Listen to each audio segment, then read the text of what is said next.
extérieures et de l'intégration africaine et la commission des lois de la décentralisation du travail et des droits humains. Donc à l'ordre du jour, examen du projet de loi numéro 03/2025 autorisant le président de la République à ratifier la convention entre le Sénégal et le Maroc sur l'assistance. moom laa la wax. Oui. assistance juridique Malgré lii nii yëpp. pour man gis nga. dina ma bett lool. su autorité yi wax ba Maroc livrer leen parce que en fait. Oui. c'est une question de géopolitique. La question que Macky Sall. ni ñu jàngatee loolu moom. Macky Sall. Oui. Maroc livré ko. gis nga lii yëpp. procédure d'extradition. leneen la mun na diriger mën na est-ce que xam nga ne dama lay jox exemple kenn koo xam ne moo nga Maroc. Oui. Blaise Compaoré. waaw. Blaise Compaoré moo nga Maroc Burkina depuis 2014 moo ngi demander à ce que ne. ñu livrer ko Blaise Compaoré. te ba tey surtout. depuis 10 ba ans léegi 10 ans. oui. c'est pas facile hein yombul de. non parce que xamul tax. dama ne la c'est une question géopolitique. pourquoi ma wax loolu. le Maroc dafa am benn mainmise wala benn pouvoir de négociation en Afrique tey jii un président de la République. ñaanu ma ko yàlla.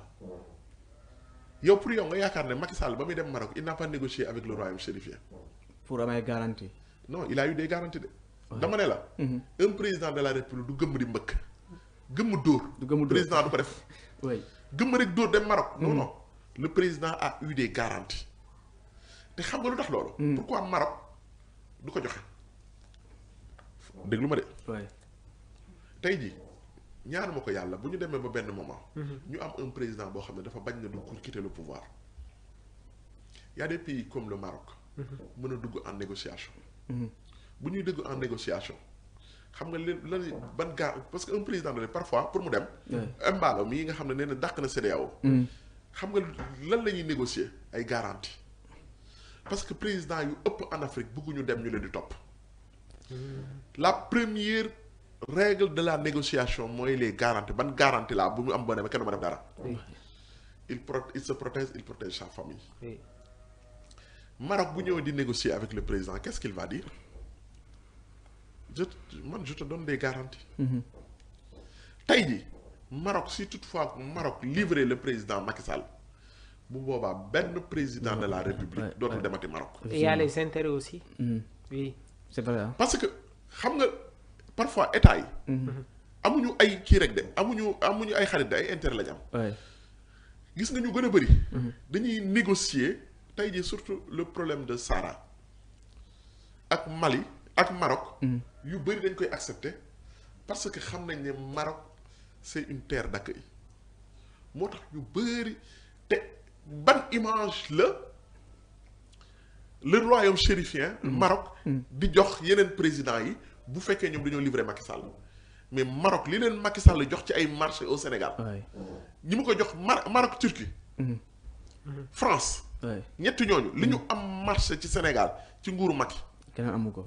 non ñi ko am bëriwul bu dee am na. léegi est-ce que ñooñu. ban image ngay jox président yi nga xamante ni ils sont en fonction bëgg a defar ak yow des affaires. man su ma sañoon damay wax leen man li ma su ma sañoon.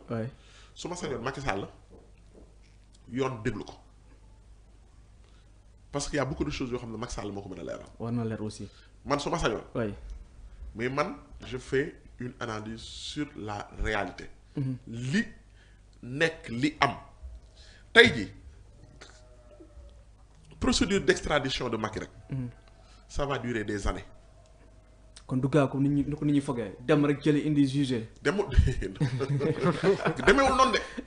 ne ko coppet mais xoolal bu baax président de la république yi nga xamante ni. Ben Ali. ñi nga xamante ni yëpp coow dafa am. ñu daw. Bachar el-Assad ñi coow dafa am seen dëkk ñu jóge fa daw làqatu ci beneen dëkk. mës nga see gis kenn ku ñu livré kenn ndax mës ngaa gis benn président boo xam ne dafa jógee dëkk bi daw dem. ñu livré ko. mais même le Sénégal a refusé de livrer Hissène Habré. Sénégal fii dafa bañ na du livrer Hissène Habré. pour image bi tax. terewul nan lañ mujj après fii lañ ko jugé. waaye fii lañ ko mujjee jugé. ba ñu ko tëjee lan lañ ko def résidence surveillée lañ ko def de. waaye.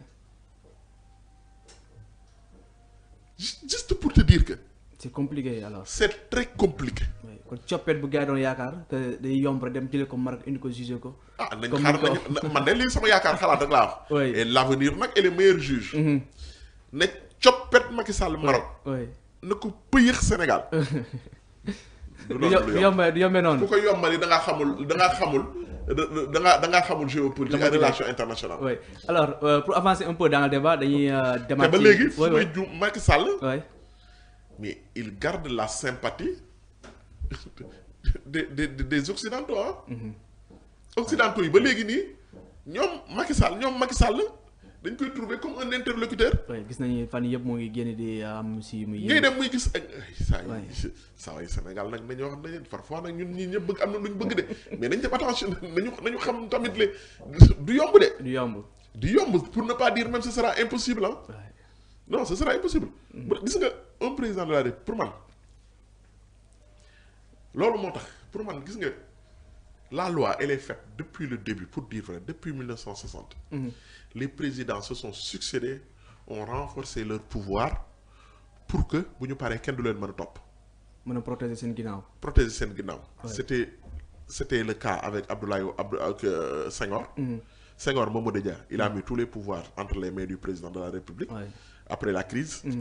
Abdou Diouf te loolu ban président mooy jël risque ne yow da nga koy dindi pour après yow ñu tontu ñu kii la ñu mën la topp. ñu mën la topp parce que un président day am données yoo xam ne tamit. non neexul nag pour dire vrai. neexul parce que ñun ñëpp on est dans l'euphorie. on voudrait que ñu jëli Macky Sall ñun ñëpp si ki mais da ngay xool li nga mën a nekk ak li nga xam ne kii na. parce que sinon tamit yaakaar bu tas ngay am de. yaakaar bu tas ngay am alors dañuy aborder aussi beneen point Mamour waxtaan ci li nga xam ne nii moom mooy jëm ci mbirum Tabaski Ngom ak Moustapha Diop Tabaski Ngom depuis lors tegoon nañ ko loxo ki nga xam ne moom mooy le député Moustapha Diop nekk maire Louga depuis boobu léegi aussi moom kenn tegu ko loxo mu juróon coow lu mag a mag le juge financier a adressé une lettre au ministre de la justice Ousmane Diagne pour demander la levée de l'immunité parlementaire de Moustapha Diop Mamour. exactement donc observateur ci seen xët bu njëkk sax ñoom tey loolu la ñu indi pôle judiciaire financier Moustapha Diop dans la NAS. À moins qu'un miracle inespéré ne vienne enrayer la machine judiciaire Moustapha Diop file tout droit vers le pôle judiciaire financier jamono ji nag la levée de l'immunité parlementaire du maire de Louga n'est plus qu'une question de jours, de semaines, tout au plus débat juridique sur le caractère tardif ou encore envisageable sur du renoncement à son inviolabilité. Donc mu nekk tamit une information boo xamante ne sànq rek indi nañ ci li nga xamante ne moom mooy un développement. Tabaski Ngom l'a bien cité. Donc tey jii nag ñi ngi jëm si li nga xamante ne moom mooy son levée de l'immunité parlementaire. Un autre dossier s'ouvre laissant la porte à un autre dossier. À quoi s'attendre réellement Maxu Mandela? Bon pour man dans cette histoire là. xam nga ñëpp xamoon nañu ne. xam nga loolu en stratégie de guerre mooy je ne tomberai pas tout seul. du ma daanu man rek. non parce que femme bi. dafa kamikaze l'ancien ministre. c'est-à-dire si tu suis. c'est un peu bizarre histoire bi nu mu demee. te moom moo plainte. oui moom moo plainte waaw. moo tax mu xaw a bizarre un peu parce que xam nga tax. mais bon encore une fois bëgguma dugg ci vie privée nit ki. am na lu ñu ci wax mais sur une affaire sentimentale. oui une affaire sentimentale. la plupart du temps. ça fait faire des folies. y a une autre personnalité tamit bi ñu siy tudd muy Mor Gueye. oui. Mor Gueye waaw Mor Gueye gis naa ko ci. Mor Gueye tegoon nañu ko loxo n'est-ce pas bu mu juum. waaw xam nga problème bi mooy. oui. yaa ngi wax ci affaire sentimentale que mën na jeexee ci affaire de folie et tout. non dama ne. loolu laaj mais posé ma ko question bi. posé ko question bi les histoires d'amour. finissent mal en général. kon dafa am kii aussi xaw non ñi xam nañ quoi c'est pas exactement je voudrais pas dugg ci vie privée jàmbur. mais bon xam nga le problème mooy la dame elle n'a qu'un seul désir faire tomber Moustapha Diop loolu rek la am. c'est la dame et l'ancien ministre a tout fait pour se préserver. l'ancien ministre a tout fait pour se préserver. Moustapha Diop. waaw il a tout fait pour se préserver. mais jàppal ne tamit da ngay nar a ñëwaat soo moytuwul ci beneen affaire li nga waxoon sànq dans un cautionnement. waay si affaire bi nii. waaw mën nañ ko see xaar. moom mën nañ ko ci xaar. parce que xam nga lu tax la somme 681 millions de francs CFA. ñu ne dafa financer la campagne de Moustapha Diop. élection législative yi. élection législative. effectivement. ñu ne y avait une relation ñoom ñaar ba nga xamante ni parce que la dame tamit quoi qu'on puisse dire elle s'est fourrée dans le pétrin toute seule. la dame.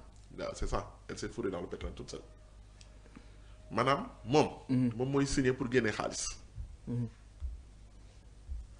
Quel que soit Alpha c'est pour ça que parfois gis nga le procureur a tardé dig bi ñu defee seen enquête dig ñoo demandé à tout le procureur pour que ñu lever l'immunité parlementaire pour que mu demander levée de l'immunité parlementaire de Moustapha Diop. Moustapha Diop. Parce qu'il y avait pas assez d'éléments yuy incriminer Moustapha Diop. À charge. Non à charge. Il n'y avait pas assez d'éléments. Parce que je suppose que c'est quelqu'un de très intelligent qui a tout fait pour te protéger.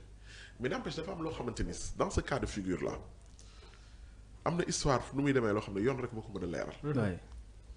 Parce que ñun ñi liy wax ne yëpp c'est des supputations.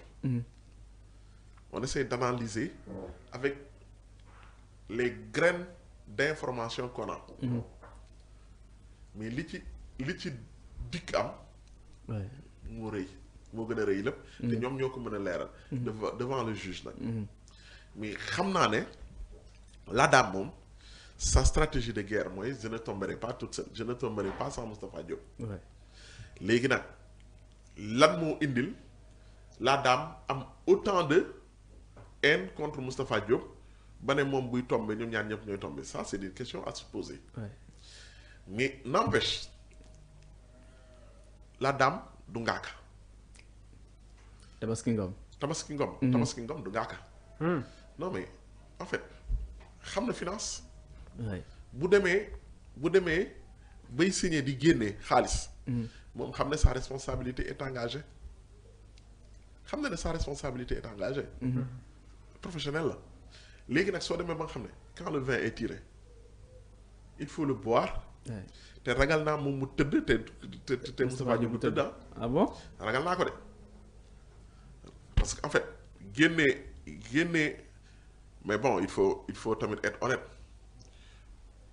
bu ñu moo tax ma lay wax affaire de c'est juste en fait je fais de météo politique laay def météo laay def instant bi est-ce que du ñu dem ba foofu Moustapha Diop cautionné pour mën a continuer ses activités. C'est possible. C'est fort possible. Et s'il y a cautionnement est-ce que dina am une réduction concernant le sort de Tabaski Ngom foofu. Mais Tabaski Ngom moom est-ce que bu defoon moom xaalis ba moom amatu ko. foofu complexe na de. non moom amatu ko de. xaalis maanaam Tabaski Ngom. bu fekkoon da doon def médiation pénale. est-ce que moom yor na. lu muy cautionné. lu xaalis bi muy cautionné est-ce que yor na benn 1 milliard wala parce que tamit da ngay fàtte tamit c'est soumis à l'appréciation du juge. du juge waaw. moom mooy xool ne bu dee parce que du xaalis bi ñu lay toppee rek nga indi tamit nag. du 1 milliard lañ lay toppee nga indi à 1 milliard juge bi mooy xam juge bi mën na gis ne dans cette affaire là. y a eu tellement d'éléments yoo xamante ni nga indi xaalis bi moom mu def la comme ni mu def Farba. rejeté ko. non mu saisir ses comptes. mu jël saisir ko. waay en attendant ñu koy lijjanti. te mën nga indi xaalis bi ba pare moom mu jàpp ne. yow am nga leneen maanaam. mu denc la. 681 millions lañ koy laaj. nga indi 600 parce que tamit mën na am ay pénalité day am ay pénalité. du xaalis bi nga jël rek lañ lay toppee de. yoon da lay tëj ba pare. da lay daan ay daan loo xam ne dañ koy teg ci sax ak loolu tamit juge bi mën na jàpp ne xaalis boobu da nga ko war a indaale tamit. te ni ma déggee daam bi bu doon am na xaalis boobu du dugg kaso. parce que moom moo yor compte yi da koy jël mu dugalaat ko ci. kon moom yor ko. coow li jeex.